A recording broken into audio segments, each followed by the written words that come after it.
bukod sa work mo, work is something that is required of you, di ba, na gawin. So, to counter that, look for something that you can do for yourself. Welcome sa Buhay Buhay Podcast, isang kwentuhan tungkol sa buhay-buhay nating mga Pinoy.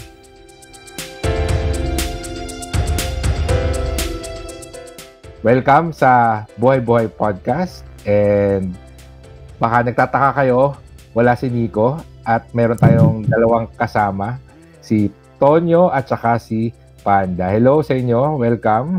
Kamusta? Hello, good morning. Good morning, good afternoon kung nasan. Ano oras naman ito pakikinggan? Depende nga kung anong oras nila papakinggan. So, sa mga nakakamiss kay Nico,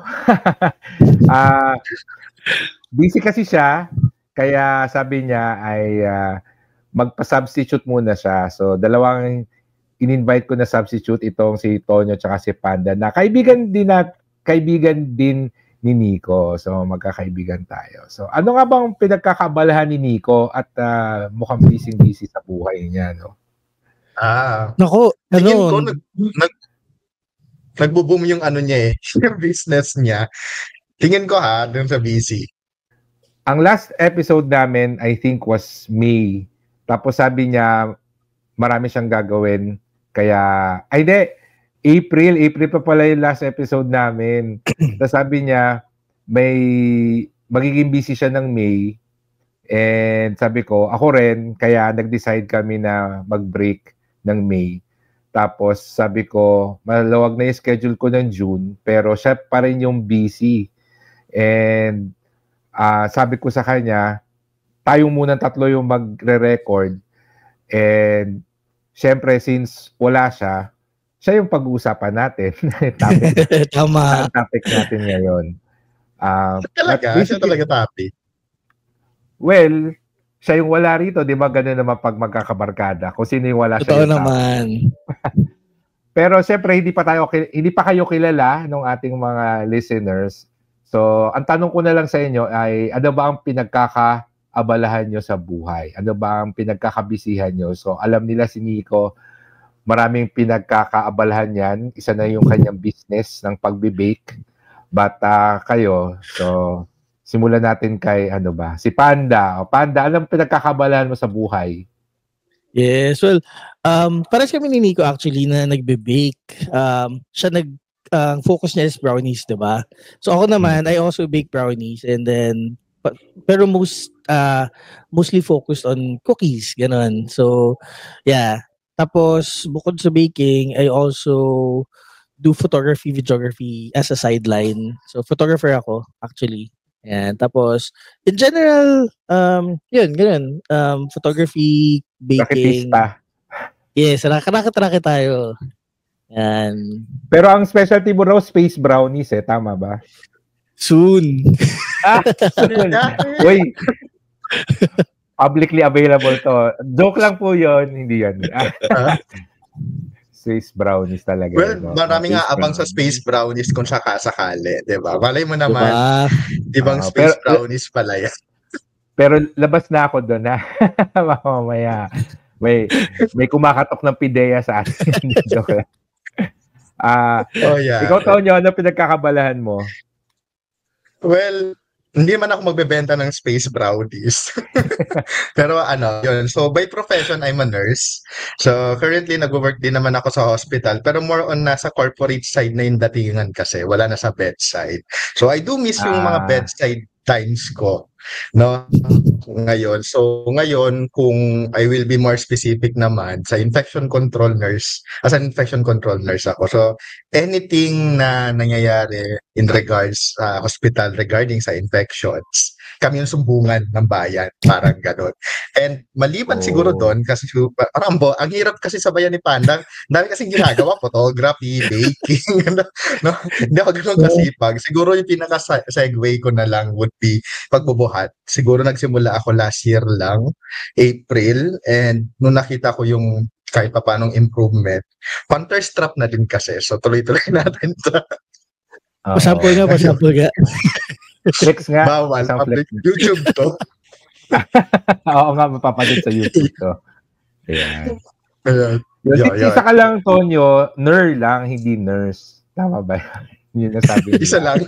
Ner lang. Kaya ner lang. So, isa kang ner. And, interesting yung sinabi mo kasi usually ba, pag tinatanong mo isang tao kung ano pinagkakabalahan, ay ang sagot ay kung ano yung trabaho, no? Ano yung source of income. Yes. Pero sinabi mo, ay yung pag-gym din, no? Yung pag-workout. And, pagdating sa mga pinagkakabisihan ng mga tao, ano nga ba yung mga usual na pinagkakabisihan natin? Bukod sa work, kasi automatic na yung work eh. Kayo ba? Bukod sa work, kung tatanggalin natin yung work, saan pa pumupunta yung mga ibang oras ninyo? Bakit ko nga kasi siguro sa pagbubuhat, mostly talaga after work, doon ako nagsimula magbuhat-buhat. Wala lang kasi hindi na din tayo bumabata, at least hindi ako stagnant din sa ano. Then last year ko nga lang din siya nasubukan. Actually before ako mapirme sa pagbubuhat ng bakal. Ayan. Try ako mag dragon boat. Madali kasi ako hatakin. Oo. Nahatak ako noon dati mag dragon boat. So, yun, siguro dahil sa minsan kasi dapat i-timing mo din yung oras tsaka yung place, vicinity, yung timing ng schedule. So, hindi ko siya kayang i-sustain. Maganda sana, pero tingnan natin, nag-aaya ulit yung kakilala ko. No? After nung Dragon Boat, nagtaray din ako magtakbo-takbo. Nag-jogging ako within the area ng Las Piñas. Taga Las Piñas po ako. Yan, tapos, may mga subdivision kasi na kaya ko din kinatamaran kasi bawal na pumasok. So, hindi natutuloy. Talaga? Nauuso yung Strava. Oo, may mga subdivision na pag mo nakikitang hindi ka taga sa kanila, matatanong ka. Yes, so depende sa guard. Gano'n. Siguro kung nakamotor ka, pero kung tumatakbo ka, pagbabawalan ka pumasok sa isang subdivision? Meron. Depende talaga sa duty ng guard. Tapos siguro tingin nila is alam mo yon, baka masamang loob, itsura ko pa man din pag nakapang bahay, tsaka pang ano talaga, kahit tanungin nyo si Panda, itsura ko pag nakapang bahay, bargas talaga. Las Piñas, meron. Kahit na may friendship sticker ka nakadikit sa noo mo, pag wala ka pumasok. Yan nga wala akong friendship sticker dapat nakuha ako. Ganyan. Mostly, hindi ko napapanggitin kung saan, pero within my area naman. So, meron naman matatakbuhan. Tapos nga lang, mag-detour ka, mag-u-turn, or hindi mo itutuloy yung mga ganyan. Ayoko naman sa kalsada lagi. Mali ka po. Yung baga ko. Good. Siguro, kung hindi physical activities, natigil na kasi ako magbasa ng libro. Parang kinatamaran ko na. Ang dami na nag-aaya sa akin mag-masterals or may ganun. Pero wala pa talaga yung sipag ko. Pero games, siguro doon kami magkakasundo na itong isa. Whether it's an anime o kaya naman kahit anong games yan online. Basta com shop pa may tambay pa ng com shop. So doon talaga nauubos Dota, Grand Chase, Counter. Naiiba din yung mga priorities kasi. Kaya siguro hahanap na lang ng isang hobby. Dalawang hobby. So, good thing lang dun sa isa, mapagkakakitaan yung mga baking, mga gano'n. Sa akin, for my own consumption lang. Wala kang ibang pinagkakabalahan na nagiging source of income. Bale, puro hobby, physical activity, nakabawal sport. Sabihin sa YouTube. Charot lang. Yun. Wala. Pero siguro, pero siguro maganda kumuha ka ng friendship sticker kasi sabihin mo marami naman sumasakay sa'yo Joke. Qualified ka na rin na sasakyan. Yun lang. Pwede naman. Kaya maganda talaga yung magiging hobby mo is pagkakakitaan mo din. Nung tulad ng ginagawa ni Panda. Ang ganyan. Oo. Ikaw ba, Panda, bukod sa work at saka sa mga racket mo, ano pa pinagkakabalahan mo? Bukod sa sidelines, dati very physically active din ako. Like, nagma-Muay Thai ako Parang 7 years ako nag-Muay Thai, 7+ years. So, yun. Kaso na-stop. Bawal ka pala awayin, no? Marunong ka mambugbog. Oo. napatol ako gano'n. Pero yun nga, natigil kasi ako sa Muay Thai dahil 'di ba nagka-pandemic. So nung pandemic, halos lahat naman ng gym nag-stop, 'di ba? So ginawa ko instead nung is bumalik ako sa pagbabasa kasi medyo mahilig ako magbasa. Like I have stacks of books sa bahay. Minsan nga pinapahiram ko nga yan si Tonyo eh. Tinatanggihan na lang ako eh. Kasi hindi rin niya mababasa. Tamad na talaga ako, sorry. Oo. As a Gen Z, talagang video na tayo, no? Hindi na masyadong mahilig magbasa. Totoo. Just a Gen. Tsaka yung mga audiobooks ba, di ba? Ayun. Tapos, ano pa, mahilig din maglaro ng games. Ngayon, may nilaro kami ni Tonyo yung Etheria Restart. So, gumawa kami ng guild. Yan. Halos araw-araw kami naglalaro nun. Para, pantanggal stress. Para wala rin masyado iniisip. Like, laro lang. Gano'n. Pantanggal stress, pero na-stress ka din sa laro. Kasi, ang hirap kasi. Kasi hindi ka maka-level up dun sa kailangan mong game ay sa kailangan mong stage. Oo naman. Well, that's part of being a gamer din naman kasi. True. Ano yung pangalan ng game na nalaro nyo? Etheria Restart. Yan, sige. So, ano ba yan? May mga guild yan, may mga group. Meron, gumawa kami ng guild. Oo. Yeah.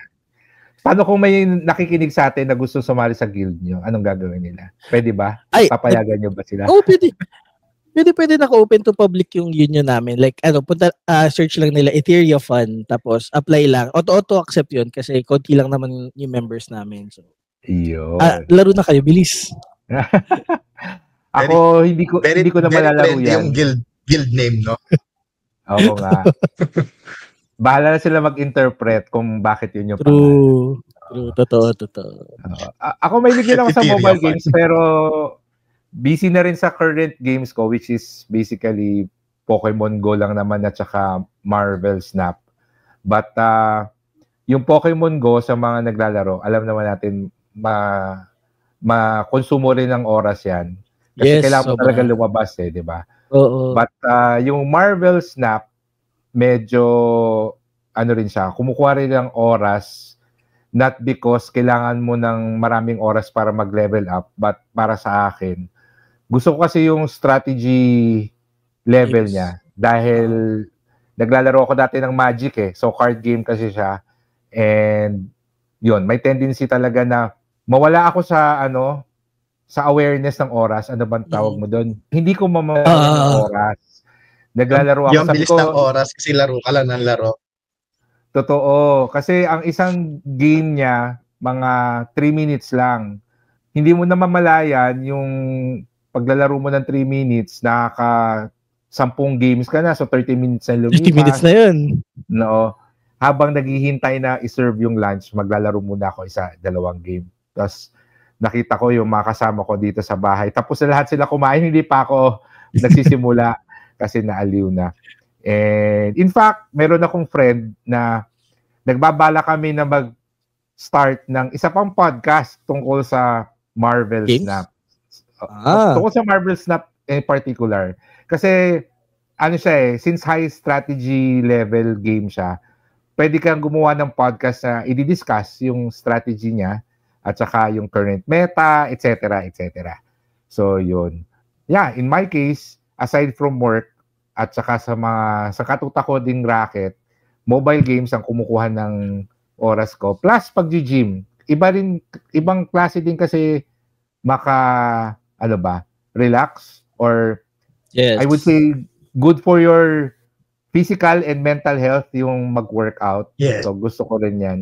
Yes. At saka panonood ng TV series at anime every once in a while, pero mas mahilig kasi ako sa western na TV series. So yun yung pinapanood ko. Mabalik lang ako dun sa gym. Isa sa mga reason nung pagbubuhat ko nun kung ba't ako bumalik is dahil sa stress talaga. Dahil maliban dun sa physical na gusto mo lumiit kasi may nararamdaman kang ganyan. Sa stress din talaga na imbes na isipin mo muna yung mga work mo, yung mga bagay-bagay. At least for a span ng 2 to 3 hours, wala akong iniisip. Basta wag lang bagsakan ng bakal. So, nakakatulong talaga siya na, oo nga, anti-stress. So, yun lang. Huwag lang ma-final destination sa gym daw. Oo, wag lang mabagsakan. Meron na bang final destination scene na sa gym nangyari? Meron. Meron. Oh. Meron. Hindi ko kasi sila napanood lahat Sa ata siya? Sa 3. Sa 3? Final Destination 3 ata. Yung may roller coaster. Yun. Hinulugan siya nung Final Destination enthusiast. Oo. Bakal. Nabanggit kanina ni Panda yung pandemic. Siyempre, nagbago yung routine natin noon. And I can only imagine kasi yun yung nangyari sa akin na yung sobrang busy ko nung before the pandemic. Bigla ako nagkaroon ng maraming free time nung pandemic. Actually, nung pandemic ako nakasimula nung workout na habit ko, no routine ko. Plus, doon din ako nakabalik sa pagbabasa, to be honest. Kasi before the pandemic, hindi na rin ako masyadong nagbabasa ng libro. Pero yon, nag-start ulit ako magbasa ng libro.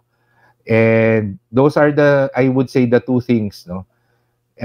Kayo, meron ba kayong bagong routine or habit na natutunan ng pandemic kasi bigla kayong nagkaroon ng free time?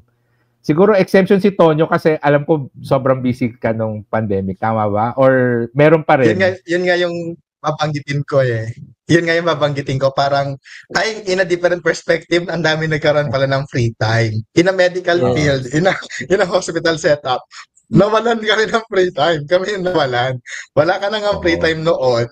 Tapos kinain pa ng pandemic na as in, bahay mo yung hospital.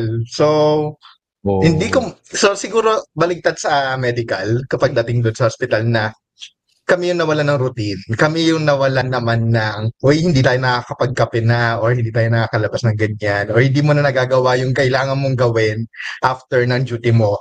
Kahit siguro noon, yung ibang mga nurse noon, after nila mag-duty ng 6 to 2, 2 to 10 shift, doon sila nakakapagbuhat. Doon sila nagkakaroon ng time sa sarili nila, mga ganyan. Pero tingin ko, time ng pandemic, wala, 12 hours duty kayo dyan. Minsan more than pa, mga ganyan na pa talaga. Or hindi na umuuwi, talagang dito sa bahay. Bahay hospital. Dito talaga sa hospital.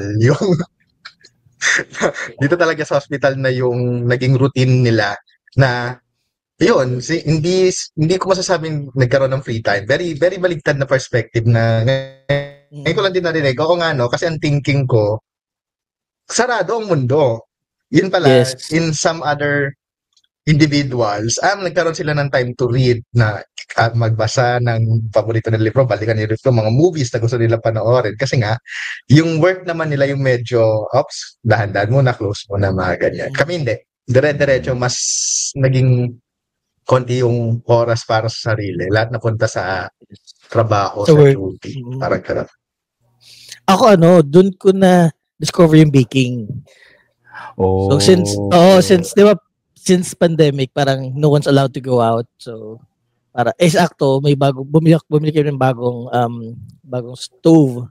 Tapos yung stove na may oven. So sabi ko, kasi yung last na gano'n namin, nasira siya kasi hindi ginagamit. Kasi di ba ganun yung pag hindi mo ginagamit, masisira lang yung oven. So sabi ko, sayang naman. So sabi ko, makapag-check nga online. So nag-YouTube University ako.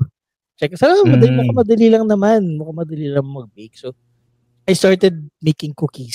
So tapos sabi ko, masarap siya pero parang I want to change it up. Like gawa ko ng sarili kong ingredients or modify ko para hindi naman copy-paste dun sa mga nakikita na recipe. Tapos parang yun, natuto kong maging medyo a bit creative when it comes to baking na marami ka palang pwedeng gawin. Like hindi siya, kasi di ba iba sinasabi nila, ang baking, tama naman na it's an exact art, like kailangan yung measurements tama. Pero it also gives you liberty na mag-explore na, pwedeng isama to, pwede mo i-try ganyan, parang, yun, ganun. So, parang natuto kong mag-bake. natuto kong magmasa ng tinapay, gumawa ng bread, focaccia, yung ganyan. Parang dati hindi ko naisip, I never imagined na magbe-bake ako kasi mas mahilig ako sa mga physical activities like sports o kaya reading. So nung na-try ko, sabi ko, ang galing, masaya pala siya. Like, parang sinabi ni Tonya na nare-relax siya when he goes to the gym pag nagbubuhat ganyan. Ako rin, same goes for me na pag nagbe-bake, nare-relax naman ako kasi parang naka-shut down yung utak ko sa ibang bagay. Tapos, hyper-focus naman ako sa ginagawa ko. Like, kailangan dito lang nakafocus kasi pag magkamali ka ng measurement, magiging off yung lasa ng pagkain or hindi lalabas ng tama, ganyan. So, yun naman yung yun naman naging form of focusing ko ng habang nagbe-bake. So, kung kikita nyo, habang nagje-gym ako habang nagbe-bake. Yun. Pero nung nag-aral ka mag-bake, meron ka bang intention na eventually gawin siyang source of income or purely curiosity lang talaga yung intention mo nun? Purely curiosity lang siya. So, parang sabi ko, sige, try ko lang. Tapos, nung nakagawa na ako ng mga recipe ko, pinatry ko sa family. Nagustuhan nila. Surprisingly, nagustuhan nila. So, sabi ko, sige, try kong patikim sa friends. Kaya kilatoon nyo yan. Pinatry ko sa kanila yan before, nung mga simula pala ako nagbe-bake, pinatry ko sa kanila. So, nagustuhan din nila. So, tapos parang, a couple of my friends recommended na, bakit hindi mo gawing sideline? Kasi, since nung pandemic, parang halos karamihan ng work, diba, medyo na-halt. So, parang ang daming taong nag-start small business, like mga home baking or home something, ganyan. So, sabi nila, why don't you try, selling your products? So, sabi ko, sige, try natin. So, ayun, in fairness naman, siguro dahil pandemic. So, madaming nag-orders, maraming nasarapan, ganyan. So, ayun, kaya naging small business ko na siya. Yan. Mm-hmm. And tuloy-tuloy na siya hanggang ngayon, di ba? Pareho kayo ni Nico. Si Nico rin nagsimula rin ng pandemic mag-bake pero yun, ang intention niya talaga, I believe, is extra income because niya yung sa work nga kasi limited yung work. Eventually, I think last year, nagsimula si Nico na seryosohin yung kanyang pagbe-bake and yun, marami ng racket ngayon. Kaya naging sugar daddy. Oo, naging sugar daddy na siya ngayon. Yun, yung kanyang branding na sugar daddy. Yes. Pero nakaka-proud. Yung talagang minamarket ni Nico yung sarili niya. Yun yung siguro na nakaka-proud sa kanya. Parang talagang, alam mo yun, wala siyang pake, bala kayo dyan. Basta kaya kong, basta ibebenta ko yung sarili ko, ibebenta ko yung ko na ganito ganyan, yung brownies ko. And eventually naman, marami naman din na na inahatak siya or ini-invite siya, which is nakakatuwa. Mm-hmm. Alam niyo yung market kasi niya. Alam niyo yung market niya. So, nileleverage niya yung market. Which is good. Dapat ganoon talaga. Like, marketing strat niya. Tama. Tsaka may background si Nico sa marketing. Pinanindigan niya. Yun din talaga yung conceptualize niya kung paano niya ibibenta yung kanyang baked goodies. So, it's working for him. So, congratulations.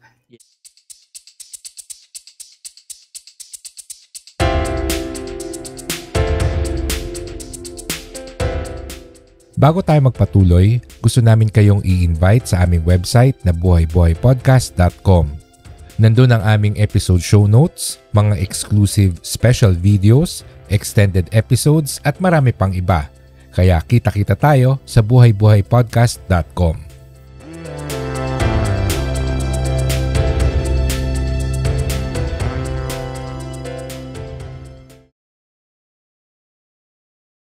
Isa ko pang tanong tungkol sa pagiging busy sa buhay is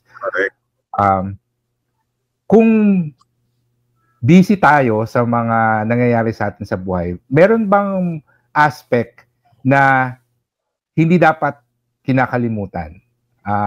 Kahit na gaano ka busy, ano yung mga bagay na hindi mo kinakalimutan na gawin. Ayan. Meron ba kayong ganun? Siyempre bukod sa pagligo, tsaka sa pagkain. Pagtulog. Ay, hindi, minsan nga yung tulog, nasa sacrifice pa eh. Oo. Yeah. Kayo ba? Actually, nasa-sacrifice na minsan yung matulog. Siguro ako mentally talaga, pagdating sa ganyan, yung hindi, basta meron lang akong isang araw, o basta, o kahit oras na ako lang sa narcissist, charot. Ay, alam mo yan, yung wala ko, basta kahit alam ni Panda yan, minsan ma-message ako na kakapila ako dito mag-isa or yan, kahit sa GC, diba, may-message ako na nandito lang, as in, tambay lang or ikot lang kahit mag-isa. Basta, wala akong iisipin. Siguro kung hindi man mag-ikot sa mall or magkape, yung ang tawag dito, manood nga ng series na as in yun lang. Basta maging magulo. Walang magtatawag ng pangalan ko. Hindi ako hahanapin, mga ganyan. Wala mag-Sir Mark. Oo, walang mag-Sir Mark.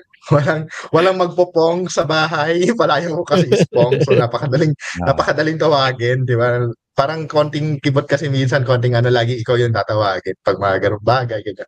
Basta pahingi ako ng oras na akin lang, kung saan man mapunta or kung ano man yung gagawin ko or mga ganyan-ganyan. Basta ito yung gusto kong gawin na wala akong gagawin na me time lang, ganyan, tambay lang. Siguro at some times din pag may sapi. Kasi may mga maborito kang lugar na puntahan kahit na wala ka naman gagawin. And nagkataon sa akin kasi is yung high school ko. Kasi malapit siya sa simbahan, yung St. Joseph. Tapos sa St. Joseph na yon, so syempre medyo medyo solemn yung itsura, tahimik, ganyan, yung bangko organ, ganyan. Reminis ka lang. Tapos sa likod nun, or sa tapat nun, nandun na nakatambay yung mga katauhan, mga ganyan. Yung park doon. So, minsan natambay lang ako doon, nandun lang, tapos ikot lang, then nagbabakasakali. Kung may makita akong high school friend, ano ba naman yung mag-reconnect? Siguro, minsan nagagawa ko siya pag random lang, pag nakakita ako. One time nakapunta ako dun sa kanila, ay sa Bamboo Organ, tapos di ko alam, fiesta pala. So nahatak pa ako ng mga tropa ko high school, mga ganyan. Pero solo ko yon, wala talagang mga plano or kahit ano. So, yan, sa Las Piñas kasi Bamboo Organ yung gusto kong puntahan kasi high school ko. High school ko siya parang, siguro kung isa sa masayang naging kalokohan and yung talagang walang restrictions din or yung mga first time na mga ginagawa kasi noon, high school, mga kulitan, mga ganyan. Pag nandun, muni-muni lang. Me time. So, me time, no? I think pareho tayo. Yun din yung hindi ko kinakalimutan gawin, yung oras na mag-isa or para sa sarili ko. Which is, ang favorite kong gawin, magkape sa coffee shop. No? Minsan, actually doon ko din na-express yung creativity ko in a sense na mag-take ng pictures, yan, no? Kahit na mobile photography lang. Tapos minsan nagsusulat. And I think doon din na-develop yung writing skill ko kasi nag-journal ako. So, favorite ko din ginagawa na dala ko yung journal ko sa coffee shop, tapos nagsusulat lang ako. And kahit na may laptop or may phone na ngayon, iba pa rin yung kamay yung nagsusulat. Yun yung nagiging pahinga ko na again, yung i-isolate ko yung sarili ko sa mga kakilala ko, tapos mag-isa lang ako. So, yun yung isa din sa hindi ko kinakalimutan na gawin kahit na sobrang busy. Minsan din nga yung kailangan kong gawin para hindi ako ma-overwhelm masyado ng mga kailangang gawin. So, yun. Ikaw ba, Panda? Anong mga bagay na hindi mo kinakalimutan na gawin kahit na busy ka? Actually, combination ng sinabi niyong dalawa. Like, piggybacking na lang dun sa dalawang sinabi. So, first is me time. Me time in a sense na gusto ko lang na at siguro sa isang linggo or in a day, magkaroon ng at least 5 to 10 minutes na quiet time. Like, walang other distractions. Like, relax lang, ganyan. Deep breathing. Ganun. Kasi mahilig ako mag-ganon kapag medyo overwhelmed sa life. Punta ako sa isang sulok na kwarto. Tapos, mga 5 minutes magme-meditate para pag clear lang nung stress for the day. Yan. Tapos, I also make it a point na lumabas ng bahay. Like, walang destination, like, labas lang, like, walking. Usually, sa may Philinvest jogging area, yan. Punta ako doon. Lakad lang. Then, pag may chance, like you, magba-mobile photography, parang, yun naman yung training ko sa sarili ko na wag always gumamit ng camera. Na mag-take na kahit anong picture using the phone. Kasi parang, ang dire-develop is the eye for the shot and then the composition. Yes. Yung framing, ganyan. Oo, kasi yung dami nagsasabi na dapat maganda gear mo, ganyan. Sabi ko, sa akin, hindi. What I believe is dapat you have an eye for what you want to take a picture of, tapos you need to know how to frame it para may story ka na magagawa. So yun yung usual na, yung mga things na inano ko. So, alone time, then walking, and then practice. Practice lang. Always practice pag may time. Yeah, gusto ko rin yung nabanggit mo yung naglalakad ng walang destination. Oo. Yes. Which is, I think, an active form of meditation, yung aimless walking. Yes. No? I think that's also one of the reasons why I like doing it kasi nakaka-relax din siya na present moment ka naglalakad ka lang, ina-appreciate mo lang yung nakikita mo, tapos wala kang iniisip na kung saan mo kailangang puntahan, wala kang time pressure na kailangang makarating ka dito sa lugar na to at a certain point, a certain period. So, yeah, and isa yan sa mga madalas ko gawin nung pandemic, no? Dahil, again, dito sa subdivision namin, yun na rin yung form of exercise ko. Doon nagsimula yun yung afternoon walk ko na eventually naging takbo and exercise. But when I think about it, the primary reason why I did that was not because I was after physical activity, but more of mental break, mental relaxation. And distressing ka lang. Napatuloy ko rin. Distressing, naipagpatuloy ko lang din ngayon. Iba pa rin talaga yung naglalakad ka sa labas versus naglalakad ka sa meal, di ba? Oo. Mas preferred ko pa rin. Nando pa rin yung stressors mo. Oo. Pag sa loob ng room. Kita mo yung mga tao. Tsaka iba din yung may actual yung hangin. Yung hangin talaga na... Ay, totoo. Diba? Iba yung fresh air. Tingin ko, yung creativity nga, kasi minsan pag naglalakad ka nga, maganda nga yun, no? Yung pag naglalakad ka, yung may bigla kang, wala ka naman alam doon sa kwento sa mga nangyayari sa mga tao sa nakikita mo or doon sa lugar, pero you imagine things pag may nakikita ka. Ginagawa mo sila ng kwento.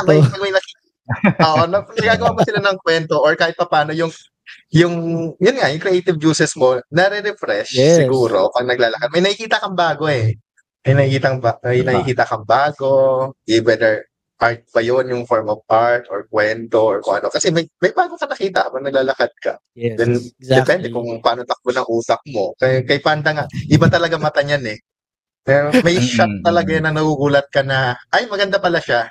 Oo, totoo. Ano yan yung mata ng isang photographer, talagang sa practice din siya nakukuha. And may mga travel blogger friends ako na pupunta kami, same event yung pinuntahan namin, same festival. Minsan nga same angle pero iba yung framing niya. So sabi iba yung output, no? Oo, iba yung output. Ano yun raw pictures lang yun, no? Hindi pa talaga edited. Sabi ko, ba't ang ganda ng framing mo? Ang ganda ng angle mo, no? Pero same subject everything yung halos. Oo. So, and yun yung sinabi sa akin. Kasi matagal ko na itong ginagawa. So, nakikita ko na rin talaga through experiments nila na-discover yung mga gandang angle, magandang framing. Sabi ko, ako kasi, theory yung start ko, yung mga rule of thirds, etc. And then, I try to apply it. Pero, that's the starting point. You still need to practice kasi eventually, kapag naging skill mo na siya, hindi mo na siya iniisip di ba? Hindi na. Para extension na siya Para extension na siya nung eyesight mo parang, okay. Alam ko na yan. Dapat take ko na lang to ganyan. Ganon, automatic na siya. Yeah. So, yeah, I guess if you are thinking of a new hobby or curious about an interest, that's something to keep in mind na most of the time, it's a skill or it's an activity that you need to practice. Even meditation, di ba? Sinasabi na meditation practice siya or yoga practice siya. Kaya yun daw yung term kasi dapat lagi mo siyang ginagawa and it will not be perfect every time, but the more you do it, the better you become at it. No? So, yeah. Just to piggyback din kasi I also do yoga. So, mahirap din actually yung meditation. Kala natin talaga upo ka lang tapos walang isipin. Pero hindi. It's tougher than, it's harder than what you think kasi sanay tayong iniisip. So, for us to just sit in silence or sit with, siguro, mga meditation music, I guarantee you kapag first timer yung gagawin, mga 1 to 2 minutes pa lang, ayaw na. Sabihin, ayaw ko na. Ganon. Kasi totoo parang hindi mo siya makukuha in 1 to 2 sittings. You really need to let go ng lahat ng thoughts mo. Meron niyang tinuro sa amin sa yoga na pag nag-yoga ka, huwag mo isipin yung next move. Hayaan mo yung katawan mo yung gumalaw. Hayaan mo yung katawan mo yung magsabi ng gagawin mo. Para yung utak mo, free lang. Kung kunwari, biglang may pumapasok sa isip mo, let it be, let it flow through your head hanggang mawala siya. Tapos, resume mo yung meditation mo. So, ayun lang, wala lang. Very, fun tidbit lang. Ano siya? Dagdag ko lang din sa sinabi ni Padka. Oo nga, I agree na mahirap mag-meditate. Kasi ako kailangan may physical akong gawin para wala sa isip ko yung mga iniisip ko. Yung masolo ka lang mag-isa, ang dami na papasok dyan Ang dami mo lang, kahit mo hindi ka mag-isip, diba? Mag-isa ka tapos, shit, yung ano nga pala, ganito, yung ganyan. Kaya, oo nga, mahirap nga nang magme-meditate ka lang, then wala kang gagawin. Ako kasi lagi maghahanap ng bike, buhat, para lang mawala yung isip. So, saludo sa mga nagme-meditate.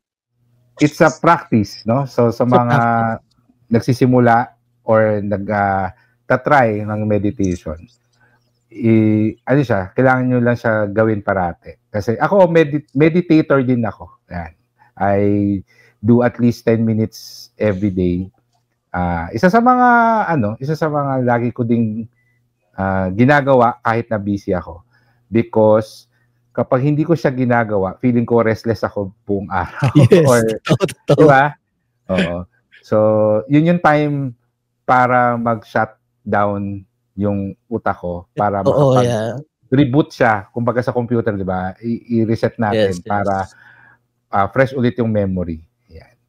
So, anyway, mahaba na itong kwentuhan natin. Siguro, final question para lang itali lahat ng pinag-usapan natin is, we talked about being busy and siguro tip na lang sa mga nakikinig sa atin. How do you find that balance when it comes to being busy in life? So, how do you find balance in a busy life? Yeah. Ikaw, Tonya, may masabi ka ba? Inisip ko pa sasabihin ko To find balance, for me, alamin mo muna yung gusto mong gawin. Kasi kapag halimbawang nakuha mo na yung gusto mong gawin, maghahanap ka ng oras for that. Halimbawa, kahit anong trabaho, kahit anong busy ng trabaho mo, kung mahilig mo talaga mag-drawing, hilig mo talaga mag-edit, mag-photoshop, hilig mo mag-buhat, or kung ano man yung bagay na yan, hahanap ka ng sarili mong oras na i-fit siya sa schedule mo. No? Na para nakakapag-work ka pa din at the same time, magagawa ko pa rin yung gusto ko. So, tingin ko una is, natin mo kung ano yung trip mo. Pwede ka mag-explore ng marami. Ganun naman magsisimula sa lahat Lahat naman yan, sisimulan mo muna. Hindi ka naman pro ka agad.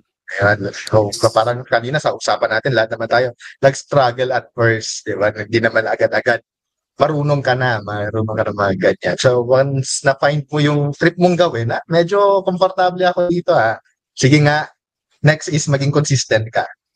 Pag naging consistent ka, saan kayo na-schedule mo doon? So, mababalance mo yan, not unless talaga yung work mo would demand more sa oras mo, mapabawasan yung priority. Pa-priority mo kung yung hobby mo or yung work mo talaga. Pero, yun, siguro, unahin mo muna yung anong trip gusto mong gawin para makasingit mo sa schedule. Malista kasi ako ng mga kailangan gawin. But, Yes. Agree. Diba? Totoo yan. Ang natutunan ko, sa lahat ng mga kailangan kong gawin, may mga kailangan akong gawin na kukuha ng energy ko.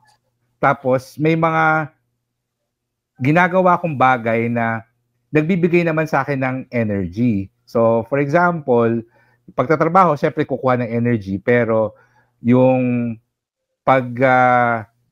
lalaro ng mobile games, kasi form of relaxation, after nun, meron ulit ako motivation mag-work. So, nagbibigay siya sa akin ng energy. So, pag naglilista ako ng mga things to do ko for the day, for the week, I make sure na balance siya. Hindi lahat kukuha ng energy yung gagawin ko. So, laging ini-imagine ko yung araw ko kasi kung may meeting ako ng umaga, hindi pwede akong may meeting pa rin ng tanghali at saka hapon. Di ba? Or, alam mo yon. So, iniisip ko, kung may meeting ako ng umaga, kailangan sa tanghali, meron akong coffee shop. Alam mo, magko-coffee shop ako dito para tatambay ako. Kasi may meeting ulit ako ng hapon, pero sa gabi, nakaschedule na sa akin, manunood ako ng TV series. So, hindi siya puro kumukuha ng energy sa akin. So, kailangan balance siya. That's why kapag nagtatrabaho din ako, may timer din ako. Usually 40 minutes ko. For every 40 minutes sa trabaho ko, meron akong 10 minutes na tatayo and do something else other than work. Usually, doon ako nagmimerienda or, alam mo yon, nakikinig ng music na gusto ko, etc. So, ganun ko binabalanse yung pagiging busy ko. I make sure na hindi siksik yung schedule ko ng mga kumukuha ng pagod sa akin. I make sure, kaya, diba, Monday to Friday, work, pero pag Sabado at Linggo tayo, diba, na namamasyal, lumalabas. Kasi yun yung nagbibigay sa atin ng energy para next week na trabaho, meron naman. So, that's how I find balance sa pagiging busy. I make sure na hindi lahat ng ginagawa ko ay nakaka-drain. So, there will always be activities na nagbabalik sa akin ng energy. Yes. I agree kasi I was gonna say almost the same thing. Parang, ang sa akin naman, finding balance, hindi naman kasi ibig sabihin finding balance is work, relax lang. Parang for me, finding balance is doing something other than what you're required to do. For example, bukod sa work mo, work is something that is required of you, di ba? Na gawin. So, to counter that, look for something that you can do for yourself. Yun naman yung sa akin na you balance it out. Like, this is what I need to do with my work, with life, and para sa bills and all. And then this is something naman that I can do for myself. Para hindi lahat napupunta sa isang portion ng buhay ko. Kailangan mag-focus din ako sa life ko. Like, sabi nyo nga, look for a hobby na hindi kayo nape-pressure. Walang specific walang specific formula for that. Kasi every person is different. So they process stress differently, they process work differently, they process play differently. So what I can just recommend is make sure na it's not gonna always be work, that you will always have time for yourself, for fun, for relaxing, whatever percentage that may be, so long as you keep a portion of it for yourself. Yun yung balance for me. May mga bagay tayo na kailangan gawin para mabuhay, pero huwag kakalimutan yung mga bagay na nagpapasaya sa buhay. Parang gano'n. Yes. Tama naman. Exactly. Agree yun. Huwag masyado seryoso.